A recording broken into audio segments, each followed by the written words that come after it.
오늘 또 창세기 중심으로 말씀을 전하도록 하겠습니다.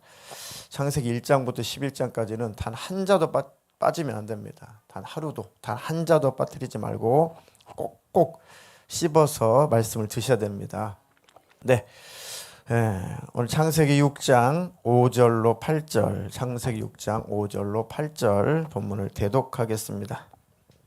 여호와께서 사람의 죄악이 세상에 가득함과 그의 마음으로 생각하는 모든 계획이 항상 악할 뿐임을 보시고 땅 위에 사람 지으셨음을 한탄하사 마음에 근심하시고 이르시되 내가 창조한 사람을 내가 지면에서 쓸어버리되 사람으로부터 가축과 기는 것과 공중의 새까지 그리하리니 이는 내가 그것들을 지었음을 한탄함이니라 하시니라. 그러나 노아는 여호와께 은혜를 입었더라. 아멘. 네, 아멘. 네, 창세기 6장 5절로 8절 말씀을 중심으로 멸망 중에 은혜를 입는 길. 두 번 같이 읽겠습니다. 시작. 멸망 중에 은혜를 입는 길. 멸망 중에 은혜를 입는 길. 네, 창세기 1장부터 11장까지는 매우 중요합니다. 창세기 1장부터 11장까지가 원역사다라고 해요. 원역사. 뭐요? 네, 원역사. 어떤 나라, 어떤 민족 일부분의 역사를 기록한 것이 아니라 인류의 전체 보편적인 역사라는 뜻이고 시작, 기원이라는 뜻입니다. 그러니까 1장부터 창세기 11장까지 인류가 시작해서 완전히 또 멸망하고 재시작하는 데까지 또 이렇게 또 다시 재시작하는 그 순간까지가 이제 11장까지입니다. 그러니까 이때부터 그 이후로는 모든 성경 역사는 반복이에요. 반복. 어디까지? 지금도 반복. 그리고 주님 오실 때까지 역사는 반복입니다. 역사의 주관자는 누구예요? 하나님이시라는 거죠. 네. 자, 창세기 1장부터 지금 우리가 5장까지, 6장까지 이렇게 왔습니다. 어떤 내용이 1장부터 6장까지 어떤 내용이 기록이 되어 있죠? 주제가 뭡니까? 처음 창조, 그 다음에 굵직굵직한 거 창조, 그 다음에 인류 역사를 한번 보세요. 타락이죠. 타락. 그리고 그 타락 현상이 죄가 쫙 확산되죠. 그렇게 쭉 그러고 나니까 공의 하나님이 뭐 하셔야 돼요? 심판하셔야 돼요. 근데 꼭 심판과 함께 세트로 다루는 기록된 그런 주제가 있어요. 구원이에요, 구원. 심판만 있으면 우리는 끝인데 심판과 꼭 빠지지 않고 세트로 기록된 내용이 구원이에요, 구원. 은혜죠, 은혜. 그러니까 심판과 은혜, 그리고 이제 다시 민족이 다시 또 분산되죠. 곳곳에 언어 군별로 민족이 또 분산이 되고, 그리고 하나님께서 또 구원의 언약을 또 체결하시죠. 이게 계속 지금까지 반복이라는 거예요. 지금까지. 그러니까 1장부터 11장까지가 매우 중요하겠죠. 네, 큐티하신 분만 아멘. 네. 하나님은 누구시냐? 나는 누구냐? 사람은, 인간은 어디서 왔냐? 도대체 어디로 가는 거냐? 나는 무엇을 위해서 어떻게 살아야 되냐? 그 답이 창세기 1장부터 11장까지 다 나와 있습니다. 창세기 1장 1절이 뭐죠? 태초에 하나님이 천지를 창조하셨다. 이 한 구절이 믿어지면 나머지는 다 믿어지는 거고, 이 한 구절이 안 믿어지면은 전혀 안 믿는 겁니다. 그 외에 다른 것을 믿는 건 믿는 게 아닙니다. 아, 모든 것은 하나님으로부터 비롯되었구나. 그러면 성경 나머지는 다 믿어지는 거예요. 그러면 천국도 믿어지고 지옥도 믿어지고 예수님 재림도 믿어지고 하나님의 구원도 믿어지고 기도하면 하나님 응답하신다는 것도 믿어지고 다 믿어지는 겁니다. 하나님은 시작이시구나. 세상에 왜 죄가 들어왔나? 언제부터 죄가 들어왔나?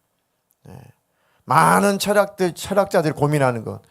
인간의 고난은 어디서부터 비롯되었냐? 왜 인간은 왜 죽어야 되냐? 인간은 왜 고통을 겪어야 되냐? 수많은 지금까지의 철학자들, 지식인들, 현인들이 이거 연구하고 이거 막 아무리 이거를 찾아 헤맸지만 전혀 그들은 찾지 못했어요. 성경 보면 답이 다 있습니다. 도대체 병은 언제부터 시작됐고 왜 병이 찾아오는가? 왜 인생의 고난은 왜 시작되었는가? 어디서 시작되었는가? 왜 인간은 죽는가? 왜 민족이라는 것이 있는가? 왜 언어라는 것이 나눠졌는가? 왜 우리는 온 인류는 하나님의 은혜가 아니면 살 수 없는가? 예수 믿는 우리는 왜 하나님 은혜가 필요한가? 너무 중요한 주제들, 아주 가장 핵심적인 주제들이 창세기 1장부터 11장까지 다 녹아 있습니다. 압축되어 있습니다. 그래서 말씀을 여러분들이 잘 묵상하고 또 주일마다 모임을 하실 때에 꼭 말씀을 가지고 한번 나눠보시라는 겁니다. 그럼 풍성해집니다. 아, 나는 창세기 3장에, 아, 나는 5장에, 아, 나는 1장에, 나는 난 몇 장에, 난 이 대목에서, 난 이 단어에, 이 문장에, 하나님께서 딱 레마의 말씀을 주셨다. 하나님 이 부분을 나는 깨닫게 해주셨다. 다 각자가 다 달라요. 다 다르고 또 공통점도 있고 같이 느끼는 것도 있고 또 새로운 각도로 깨닫는 것도 있고 그 안에 성령님이 역사하셔서 풍성한 은혜를 경험하게 되고 아, 난 하나님을 이런 하나님을 알고 있는데 아, 저분이 경험한 하나님은 또 이런 부분도 있구나. 이런 하나님이시기도 하구나. 네. 어떤 사람은 하나님은 공포의 하나님, 심판의 하나님으로만 착각하고 있었는데 다른 분의 그런 얘기를 나눔을 들어보면 하나님은 회개한 자에게 용서하시고 구원하시는 하나님, 긍휼의 하나님이시구나. 그러면서 듣고 회복도 하고 아주 중요한 겁니다. 하나님이 나를 하나님의 형상의 모양대로 하나님의 모양대로 나를 창조하셨구나. 그래서 나는 하나님으로부터 참 사랑받을 수 있는 그런 존재구나. 그게 그 한 줄에 나와요. 하나님의 모양대로 하나님의 형상을 따라 사람을 만들었다. 그럼 나는 하나님 속에서 나왔구나. 나는 하나님 닮은 자이구나. 그럼 나는 하나님 닮은 자로 살아가야겠구나. 그러면 하나님이 심히 보시기에 좋은 자가 되겠구나. 그러면 하나님 명령하신 복은 삶에 임하게 되어 있구나. 뭐 엄청난 내용이 많이 들어있죠. 엄청난 내용. 그래서 하나님의 형상이 계속 내 안에서 회복되게 해주십시오. 그게 막 간절한 기도가 되는 거죠. 복을 달라고 해서 그런 목적에서 그런 것이 아니라 정말 우리의 영혼이 살게 되면 그 하나님을 닮아가고 싶은 거죠. 그만큼 하나님 약속된 복도 임하게 하신다는 거예요. 네, 하나님이 사랑으로 창조하시고 범죄하니까 공의로 심판하시고 심판으로 끝나버리면 우리는 그냥 대책이 없는데 우리는 절망인데 하나님이 은혜를 베풀어서 구원하시고 그게 전체예요. 성경 전체.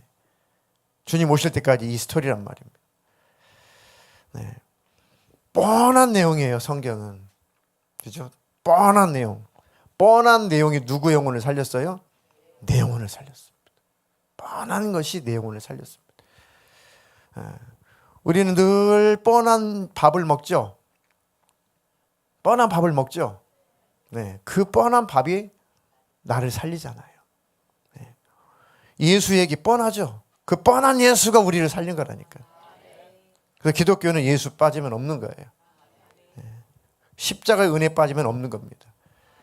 그것이 우리를 살렸고 앞으로도 우리를 살리실 거다. 네.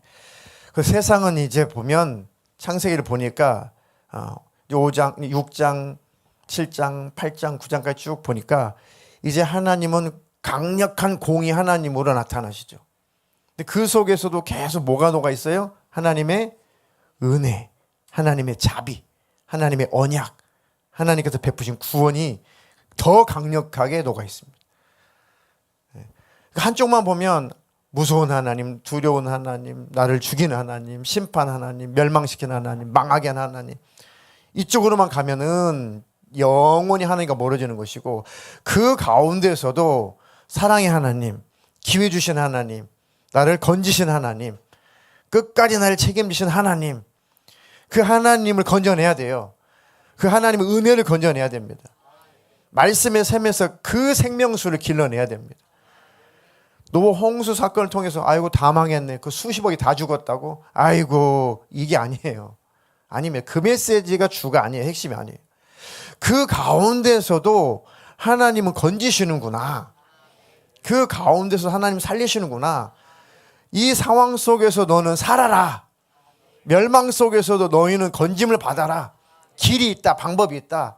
절망하지 말고 이 가운데서 길이 있으니 그 길을 제시할 테니 그 길로 가라. 이게 소망의 메시지예요. 계시록도 무슨 메시지예요? 위로의 메시지예요. 소망의 메시지.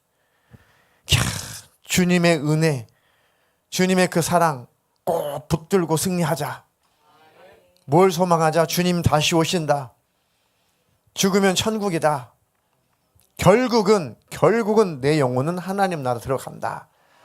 그리고 현실의 핍박, 박해, 고난, 고통, 유혹, 미혹, 이것도 능히 이길 수 있다.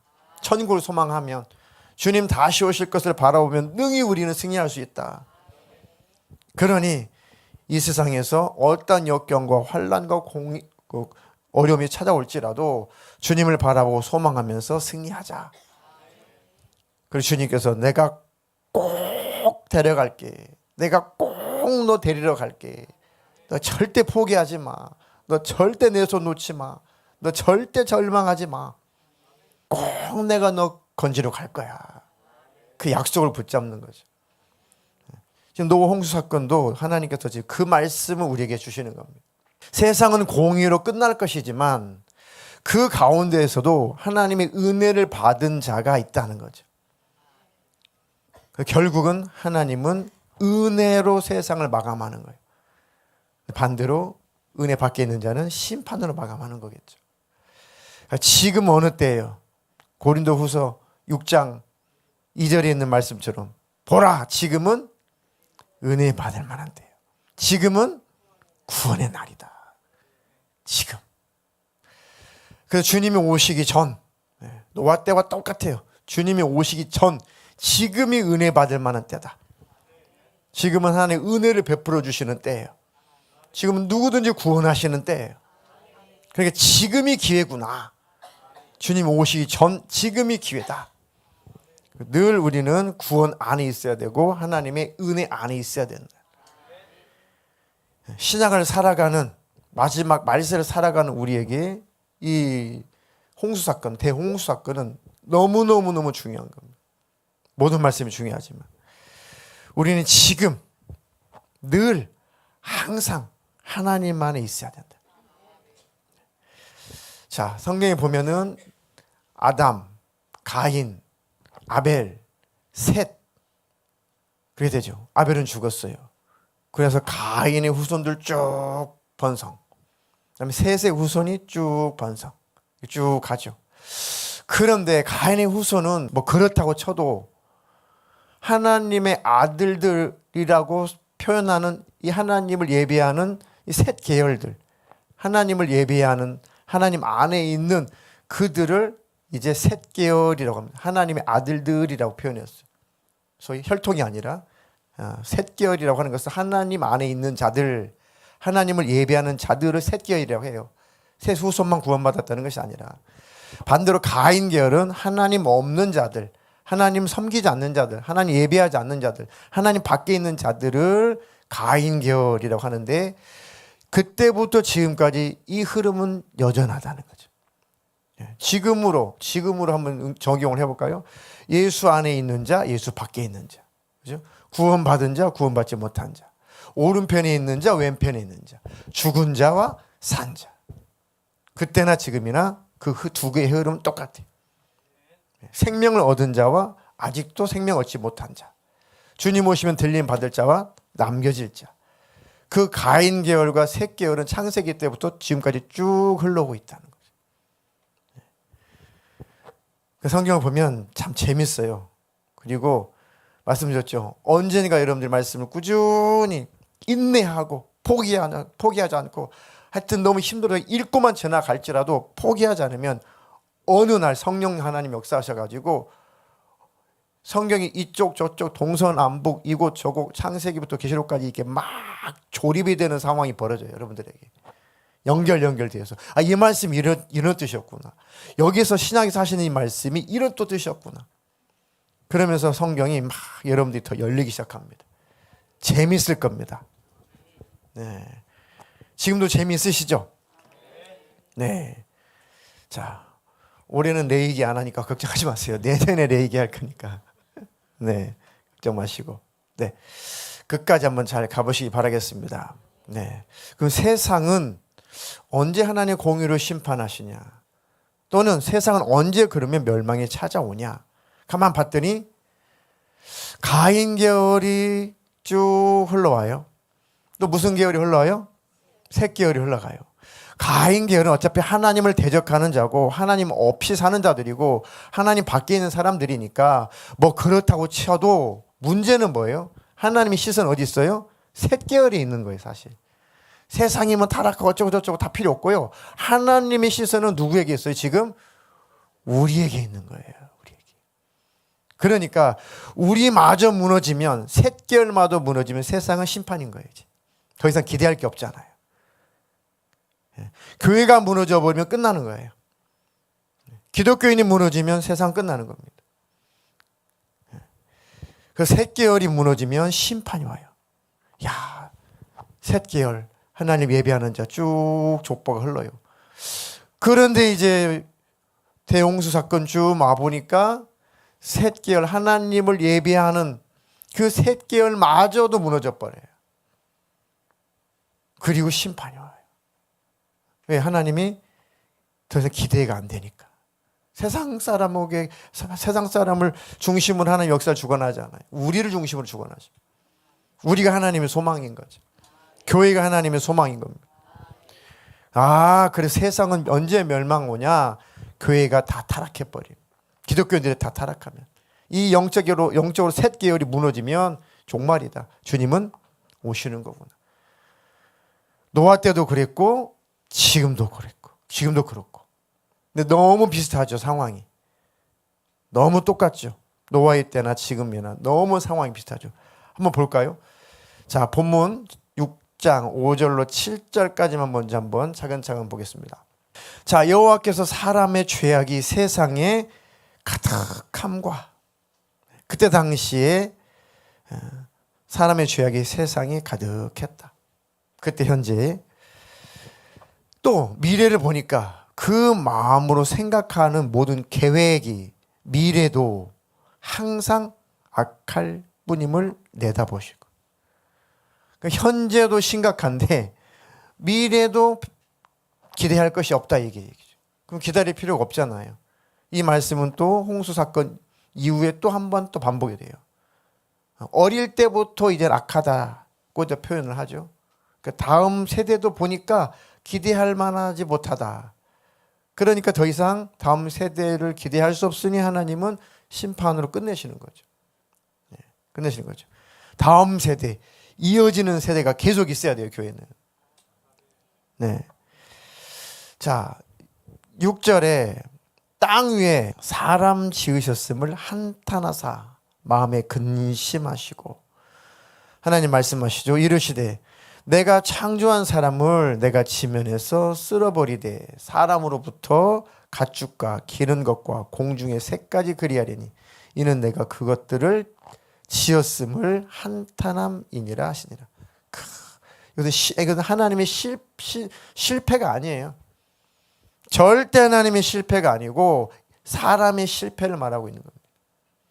그 사람의 실패, 우리의 실패를 바라보면서 하나님께서 탄식하시는 겁니다. 안타까워하시는 겁니다. 정말 잘 되기를 바랐는데 멸망하게 된 이 인류를 바라보시면서 하나님께서 가슴 아파하시는 거죠. 이 속에는 하나님은 버리지 않겠다라고 말씀하고 계시는 거예요. 속뜻은. 이해가 되십니까? 쓸어버리지만 내가 절대로 포기하지 않는다. 다시 일으킬 거다. 다시 시작할 것이다. 그런 뜻입니다. 내가 지면에서 쓸어버리되 이제는 더 이상 유예 기간이 없다. 심판의 이후에는 그 기간은 종결됐다. 이제는 형벌이다. 그 얘기죠. 왜 그러셨을까요? 왜요? 왜 그러셨다고요? 왜요? 얼굴이 심각하시죠, 다들. 아직까지 소망의 메시지가 안 나와서 그렇죠. 네. 왜요? 왜 하나님은 심판하셔야 돼요?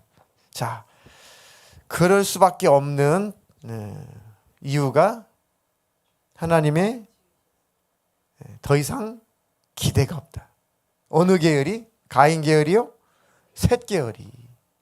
세상이 아니면 기독교인 우리가, 교회가, 우리가 하나님 보실 때 더 이상 하나님의 자녀 백성들이 하나님 볼 때 소망이 없다. 그러면 끝이에요. 끝. 세상은 들러리예요.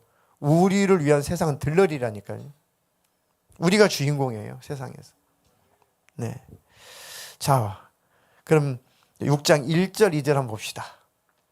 어떤 이유인지. 자, 1절.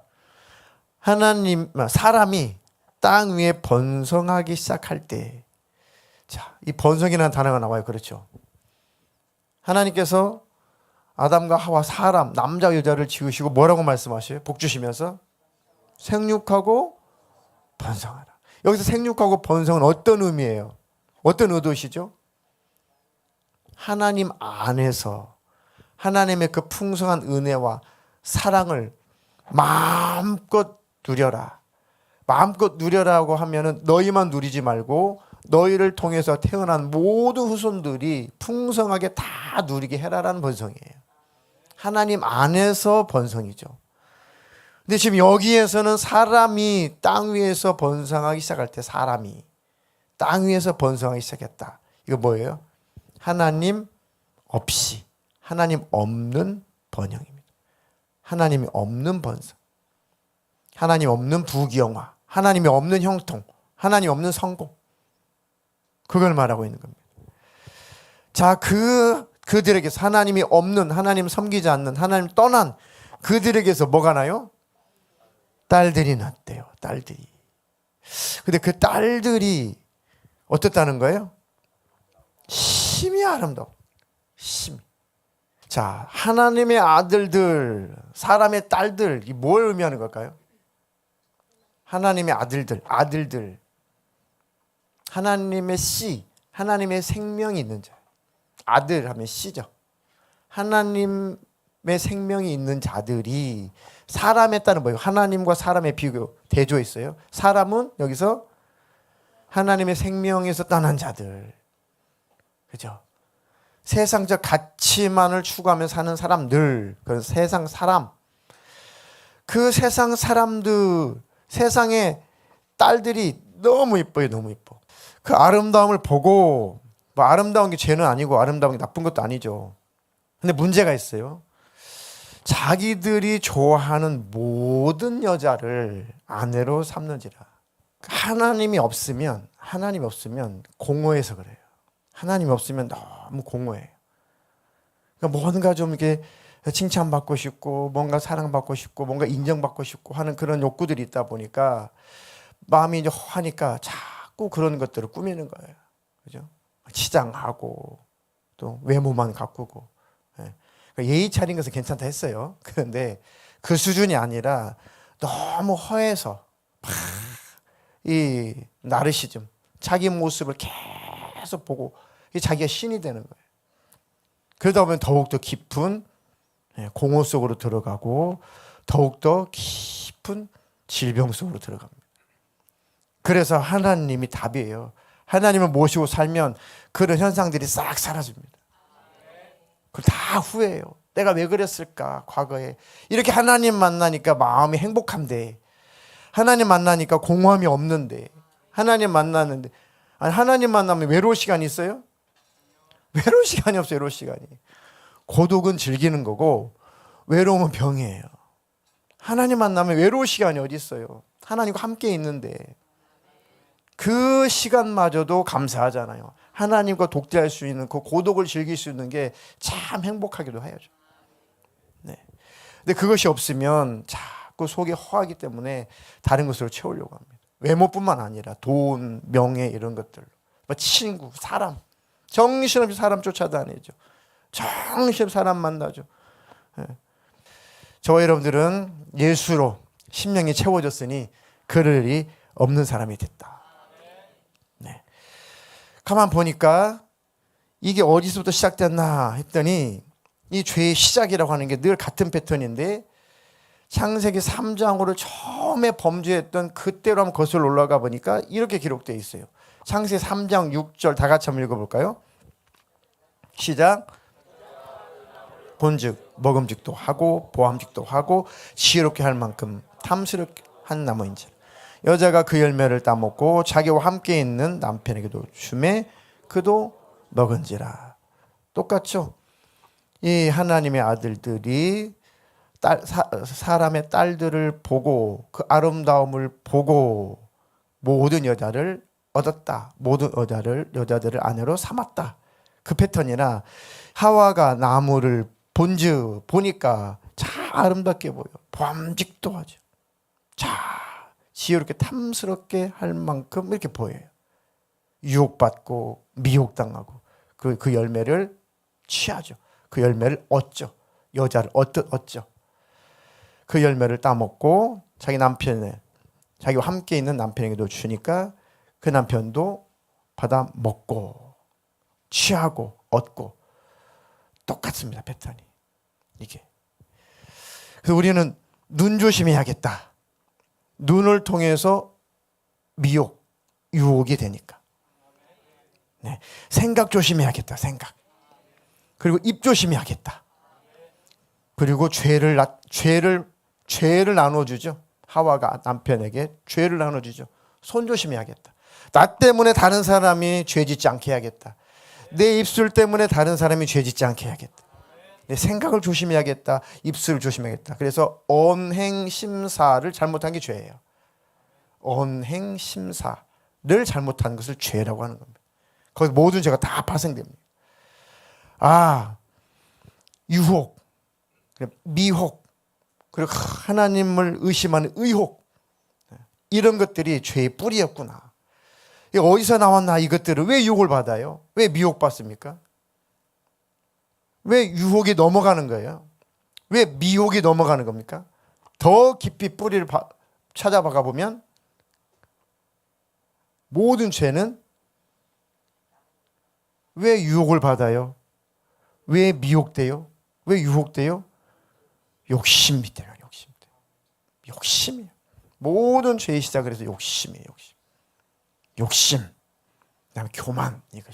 이게 죄의 뿌리입니다. 욕심, 교만. 근데 욕심 부리고 왜 교만을 부려요? 속에 하나님이 없어서 허하니까 자꾸 욕심 부리는 거예요. 손에 쥐려고 하는 거예요. 나를 자꾸 꾸미는 거예요. 왜요? 속이 허하니까. 그래서 하나님, 내 심령에 늘 주님이 계시옵소서. 늘 주님과 함께 동행하는 사람 되게 해주시고, 하나님의 은혜와 하나님의 사랑을 내 심령 안에 늘 경험시켜 주시고 늘 내게 부어주십시오. 늘 하나님과 친밀한 교제를 해야만 욕심, 교만을 이길 수 있고 공허함을 해결할 수가 있습니다. 그럼 육신적이고 세속적이고 세상적이고 정욕적인 내가 영적인 사람, 신령한 사람이 된단 말입니다. 그래서 우리가 말씀을 묵상하는 겁니다. 말씀을 보니까 우리가 보이죠. 이렇게 죄가 들어왔구나. 이렇게 타락했구나. 이렇게 타락해 가는 거구나. 이래서 징계가 오는 거구나. 이래서 사람은 공허하게 됐구나. 다 모든 문제들의 원인들이 성경에 다 기록돼요. 이게 죄의 시작이고 이게 죄의 뿌리다. 답을 다 하나님이 가르쳐 주셨잖아요. 그러면 우리가 하나님 앞에 기도할 수 있죠. 그렇습니다. 하나님, 내 심령이 공허해서 하나님 자꾸 다른 것으로 채우려고 했군요. 그런데 내 공허한 마음을 채우실 분은 하나님밖에 없군요. 그 하나님, 내 심령 안에 하나님의 마음을 부어주십시오. 하나님의 사랑을 부어주십시오. 깨닫게 해주십시오. 알게 해주십시오. 그 사랑으로 나를 채워주십시오.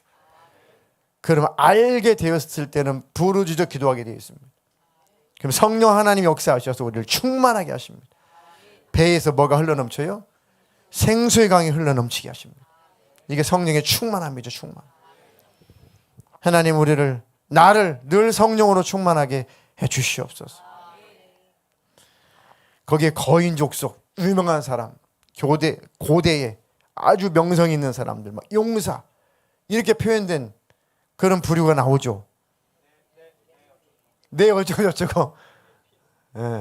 네피림이라는 존재가 나오죠.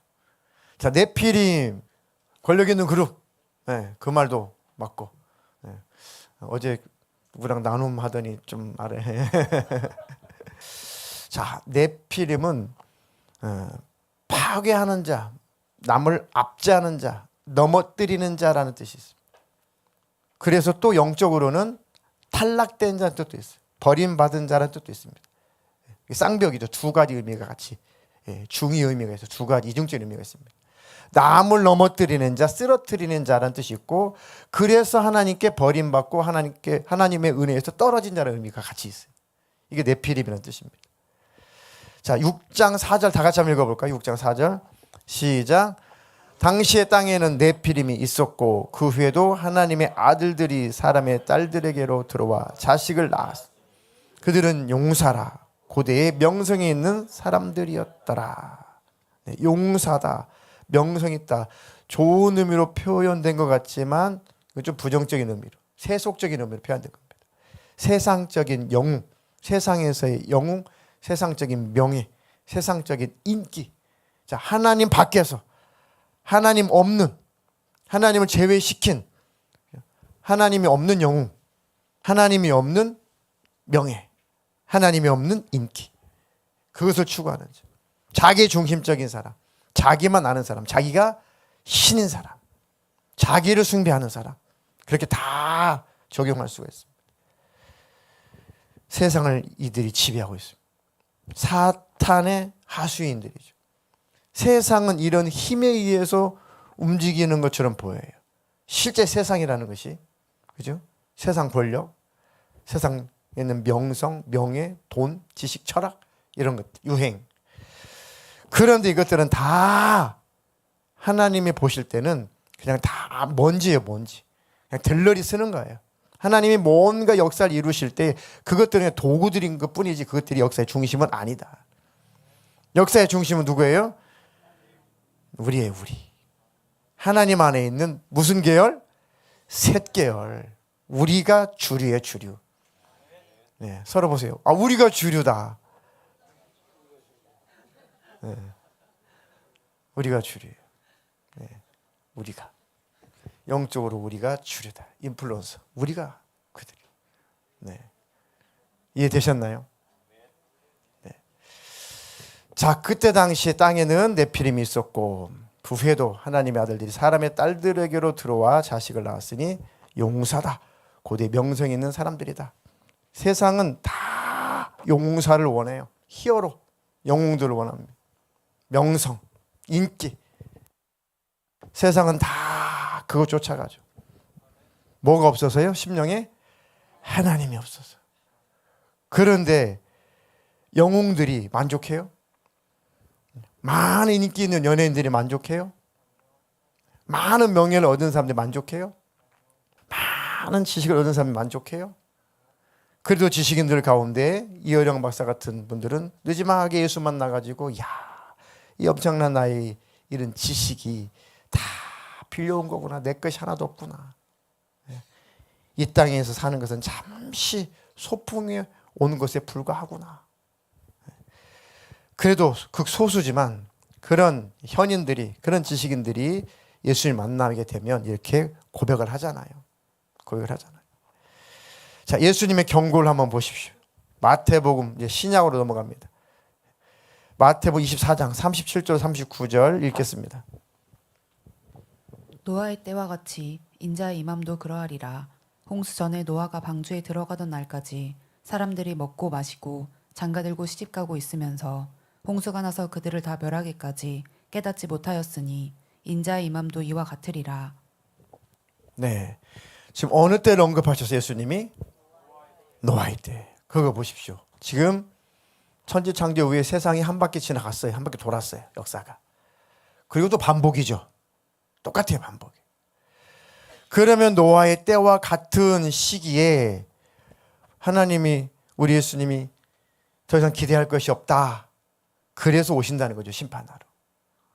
그때까지 하나님과의 관계를 잘 유지하고 하나님 안에 거하고 잘못한 것은 자백하고 회개하고 하나님과 올바른 순종의 관계 안에 있는 그들을 의인이라고 하는데, 그들을 하나님께서 데리러 오시는 거예요. 그 노아를 건져냈듯이 노아 같은 우리를 하나님이 건져내죠. 그 얘기를 하고 있는 겁니다. 노아의 때와 같이 예수님의 임할 때도 세상은 그러하리라. 홍수 전에 노아가 방주에 들어가던, 언제까지요? 방주에 들어가던 날까지. 하나님이 기다리셨어요. 노아야, 방주에 타라. 막 밀어 넣으셨어요. 그리고 하나님께서 문을 꽝 닫아버렸어요. 더 이상 소망이 없으니까. 그 날까지 사람들은 돌이키지 않았다는 거예요. 하나님은 7일 동안 기다리죠. 7일 동안 기다려요. 7일 동안. 그래도 혹시나 저잖아요. 근데 그 날까지 기다렸지만 그 날까지 아무도 안 돌아왔다. 사람들이 먹고 마시고 장가들고 시집가고 있으면서 홍수가 나서 그들을 다 멸하기까지 뭐 하지 못했대요? 깨닫지 못했으니 인자의 마음도 이와 같으리라. 깨닫지 못하면 망하는구나. 깨달으면 사는구나. 이렇게 말씀을 하나님 깨우쳐 주시니까 우리는 사는구나. 노아의 홍수 때와 같을 때, 그때가 마지막 때구나. 지금 이때와 같구나. 그럼 나는 무슨 계열 안에 있어야 된다? 셋 계열 안에 있어야 된다. 셋 계열은 무슨 계열? 하나님을 예배하는 자, 하나님 안에 있는 자, 하나님 말씀 순종하는 자, 완전하지 못하니 넘어졌거든 회개하는 자까지가 의인이란 말이에요. 나는 셋 계열 안에 있어야겠구나. 그러면 에녹이 죽음을 맛보지 않고 들려 올라가는 것처럼 그 멸망의 홍수 속에서도 노아가 그 식구들과 함께 구원받은 것처럼 나도 구원받는구나. 죄악의 홍수 속에서 나도 건짐을 받는구나. 이게 소망이라는 거죠. 세상 멸망할 때 나도 노아처럼 살아남을 수 있겠구나. 아멘이십니까? 네. 그때 하나님이 은혜를 베풀어 주시는구나. 그래서 구원은 전적으로 하나님의 은혜구나. 내 공로가 아닌 하나님의 은혜구나. 노아는 뭘 받았대요? 하나님께? 6장 8절 한 절 읽어볼까요? 그러나 다 멸망하게 되고 다 쓸어버린다고 하셨지만, 그러나 시작, 노아는 여호와께 은혜를 입었다. 노아가 완전 무결이 아니에요. 인격적으로 흠이 없는 존재, 이게 이런 뜻이 아닙니다. 그러니까 은혜죠, 은혜. 그럼 도대체 노아가 왜 은혜를 입었을까? 노아도 완벽한 존재가 아니에요. 홍수 끝나고 나서 술 먹고 막 술 취해가지고 막 벌거벗고 막 수태를 부리잖아요. 뭔 인격이 완전하냐고요. 나중에 그랬지만 홍수 전에 그랬다는 것이 아니라 이렇게 좀 실수도 하는 이런 존재란 말이에요. 완벽한 신이 됐다는 게 아니에요, 노아가. 그렇죠? 여러분은 예수님 다 신이 돼버리셨나요? 노아는 이렇게 평가를 받았어요. 창세기 6장 9절로 10절 다 같이 시작. 이것이 노아의 족보니라. 노아는 의인이요 당대의 완전한 자라. 그는 하나님과 동행하였으며 세 아들을 낳았으니 셈, 함, 야벳이라. 자, 9절 보니까 노아는 의인이요 당대의 완전한 자다. 당대예요, 당대. 기준은 당대. 의인이요 당대의 완전한 자다. 하나님과 동행했다. 그러면 의인이요 당대의 완전한 자라는 뜻은 뭘까? 의인이요 당대의 완전한 자라는 뜻은 뭘까요? 여기서 의인이라고 하는 것은 아무도 하나님과 관계없는 삶을 사는데 노아는 하나님과 친밀한 관계 속에서 살았다는 얘기입니다. 그 얘기를 하고 있는 거예요. 자, 그 하나님과 올바른 관계. 좀 쉽게 설명하면 노아는 하나님 앞에서 순종하는 관계였어요. 순종하는 관계. 인격이 완전 무결하다는 뜻이 전혀 아니에요. 하나님과의 관계 속에서 순종하는 자였다. 그것을 의로 본 거예요. 의로. 왜 순종해요? 믿고 순종한 거예요. 그 믿음은 의예요. 의의 조건은 믿음이거든요. 네. 또 하나님 앞에서 그 거룩함을 추구했다는 뜻입니다. 왜? 당대에 그렇게 죄악이 넘쳐나니까 하나님이 쓸어버리시겠다라고 하신 말씀을 받아들인 거예요. 왜요? 하나님 앞에서 온 세상이 죄악으로 가득 차 있다라고 하는 것을 하나님 앞에서 시인하고 인정하는 겁니다. 죄를 인정한 자예요. 죄를 인정한 자. 죄를 인정했다는 것은 하나님의 거룩함을 또 인정했다는 것입니다. 하나님 앞에서, 하나님의 거룩함 앞에서 우리는 죄인입니다 라고 죄를 고백한 자입니다. 회개하는 삶을 산 자란 얘기예요. 자백한 자예요. 그게 바로 의인이고 완전한 자라는 뜻입니다. 그들이 하나님 나라 천국을 소유한다는 것입니다. 그들이. 그리고 포괄적으로 표현해 주는 게 그래서 하나님과 동행했다가 아니라 하나님과 동행함으로 이렇게 의인이요 당대 완전한 자로 인정받은 거예요. 그러니까 하나님과 동행하는 수밖에 없는 겁니다. 하나님과 동행했다. 자, 동행이라고 하는 것은 그 안에 이런 의미들이 있어요. 가만 보니까 동행하다라고 하는 것은 같은 장소에 있는 게 동행이에요. 맞습니까? 동행하는데 같은 장소에 있어야죠. 즉 우리가 삶의 현장에서 하나님과 함께 하는 게 동행이에요. 동떨어진 게 아닙니다. 삶과 하나님과 동떨어진 게 아닙니다. 말씀과 우리의 삶이 동떨어지는 것은 동행이 아니에요. 말씀과 삶이 하나가 되는 거잖아요. 이게 바로 하나님과 동행하는 것. 같은 장소에 있는 것이 동행이구나. 하나님과 같은 방향으로 가는 것이 동행이에요. 하나님과 동행하는데 하나님은 이 뜻을 원하셨는데 하나님 뜻은 이것인데 내 뜻은 하나님과 다른 뜻이라면 이거는 방향이 다르죠. 하나님과 동행한다는 것은 하나님과 같은 뜻을 따르는 것입니다. 또 하나님과 동행한다는 것은 하나님과 같은 속도로 가는 거예요. 하나님을 절대 월권에서 앞서지도 말고 또 하나님 앞에서 저 뒤로 뒤쳐져서 하나님을 안 따르는 그런 모습도 아니고 늘 하나님과 함께 같은 속도로 가는 게 동행입니다. 마지막으로 중요한 것, 지속적으로 하나님 앞에 하나님과 함께 하는 거예요. 지속적으로 변치 않는 것, 중단하지 않는 것, 이게 바로 동행입니다. 요약을 하면 하나님과 함께 같은 방향과 같은 속도로 계속 걸어가는 것, 이게 동행이구나. 이게 우리 인생. 이렇게 노아가 이렇게 삶을 살았다는 거예요.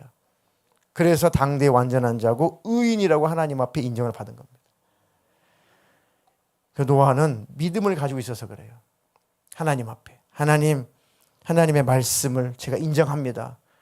하나님의 말씀을 제가 받아들입니다. 하나님 말씀하시면 제가 순종하겠습니다. 이 자세로 살았다는 겁니다.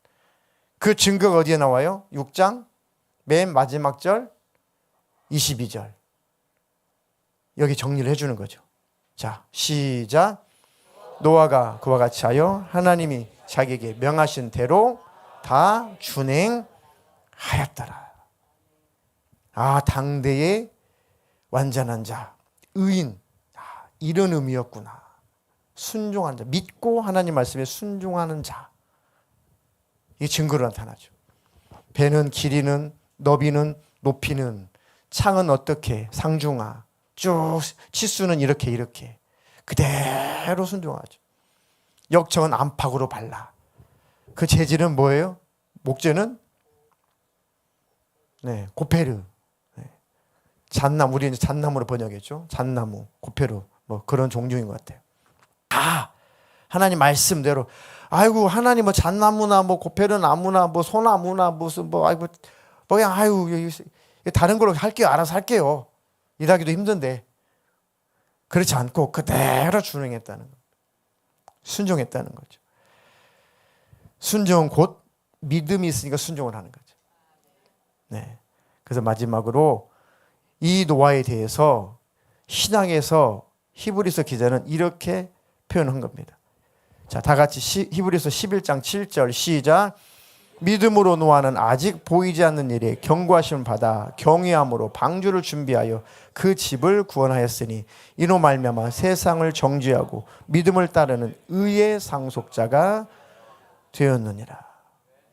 믿음을 따르는 의의 상속자. 믿음을 따르는 자가 의인이구나, 그런 뜻입니다. 이해가 되십니까? 세상은 다 멸망할 거야. 그럼 방주를 치어. 그러면 세상이 멸망할지라도 방주를 치어. 그 속에서 네가 구원받을 거야. 아유, 하나님, 이게 이해가 안 되는데요. 믿을 수 없는데요. 홍수가 난다는 것도요, 좀 너무하신 것 같고 믿을 수 없고요. 그 홍수가 나는데 이 엄청난 배를 지어서 그 속에서 구원을 받으라고요. 도무지 하나님의 말씀이 신뢰가 안 되는데요. 하나님 말씀이 도저히 인정이 안 되는데요. 납득이 안 되는데요. 그러지 않고 아멘 아멘 했다는 거죠. 아멘 아멘 했다는 겁니다. 이해가 안 되지만 순종하겠습니다. 내가 뭐 과학적으로 이해가 안 되지만 하나님을 신뢰의 말씀에 순종하겠습니다. 그리고 그 순종이, 그 믿음이 노아와 그 8식구를 살린 거죠. 가정에서, 집안에서 누군가 이 믿음의 사람 하나만 있어도 그 집안 사람들이 구원받을 수가 있습니다. 한 사람의 믿음으로 뭐 그 공로로 간다는 것이 아니라 그 한 사람 때문에, 그 영향력 때문에, 그 집안 식구들이 선한 영향력 때문에 구원을 얻을 수가 있는 그런 기회가 있다는 거죠. 저 여러분들이 다 집안에서 노아가 되십시오. 이웃 사람에게 노아가 되십시오. 결론입니다. 멸망 가운데서도 은혜를 입을 수 있구나. 은혜를 입으라고 말씀하시는구나. 오늘 가능하다라고 말씀하시는구나. 너만은 멸망 가운데에서 구원을 받으라고 지금 나에게 말씀하시는구나. 그럼 어떻게 해야 되냐? 노아처럼 하나님과 올바른 관계 속에서 살아야겠구나. 거룩한 삶을 지키며 살아야겠구나. 하나님과 늘 함께하는 삶, 동행하는 삶을 살아야겠구나. 하나님을 믿고 순종하며 살아야겠구나. 하나님, 이렇게 살 수 있는 믿음을 주십시오. 이렇게 살 수 있는 힘을 주십시오. 이 마지막 때에 하나님 꼭 이렇게 살게 해주십시오. 그러면 어떤 삶을 실질적으로 살면 될까? 어떻게 적용하면 될까? 이거 읽고 찬양하고 오늘 통성으로 기도할 겁니다. 베드로전서 4장 7절로 10절, 이거는 내게 주시는 말씀으로 각자에게 주신 말씀으로 지금 내가 당장 적용할 말씀으로 같이 읽고 찬양하고 통성으로 기도하겠습니다. 시작. 만물의 마지막이 가까웠으니 그러므로 너희는 정신을 차리고 근신하여 기도하라. 무엇보다도 뜨겁게 서로 사랑할지니 사랑은 허다한 죄를 덮느니라. 서로 대접하기를 원망 없이 하고 각각 은사를 받은 대로 하나님의 여러 가지 은혜를 맡은 선한 청지기 같이 서로 봉사하라. 이런 삶을, 이런 말씀을 삶으로 살아내는 것, 이렇게 적용을 하십시오. 하나님과 동행한다는 것, 말씀에 순종한다는 것, 그게 뭐지? 이렇게 적용하십시오. 정신을 차리고 기도에 하나님 힘주시는구나. 정신 차리고 마지막 때는 기도하는 삶을 살아야 되는구나. 기도해야 뜨겁게 사랑할 힘도 생기는 것이고, 기도해야 사랑으로 죄를 덮어주는 힘도 생기는 것이고, 기도해야 대접할 때 원망 없이 할 수 있게 되고, 기도에 하나님 내게 주신 은사대로 선한 청지기같이 봉사하며 섬기며 살 수가 있겠구나. 이런 삶을 살아야 되겠구나. 그러니 기도하며 살아야겠구나. 아멘이십니까? 그렇게 하루하루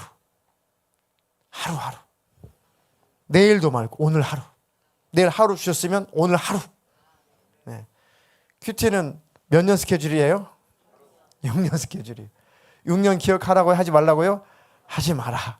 내년도 기억하지 마라. 다음 달도 기억하지 마라. 다음 주도 기억하지 마라. 내일도 기억하지 마라. 오늘 하루 주어진 오늘 하루. 오늘 하루만 잘 살아보자. 너무 거추장해서 그렇게 생각하지 마시고 오늘 주어진 하루 잘 살아보자.